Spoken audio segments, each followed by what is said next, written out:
Hey YouTube, we're doing something a little different today. Have some yearling nannies that I'd like to sell. These are replacement nannies. They're all open. There's 80 head of them.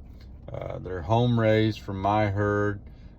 Spanish boar cross type genetics. You can kind of see what they are on the screen. All these nannies were spring born last year and raised in my operation. If anybody would like to contact me about purchasing these, best thing to do is go to my website, habiglivestock.com. My contact info is there. You can shoot me a text or send me an email and I'll get back with you and we can talk price and number of heads sold. If you guys are interested, give me a shout and look forward to talking to you. Thank you. Bye now.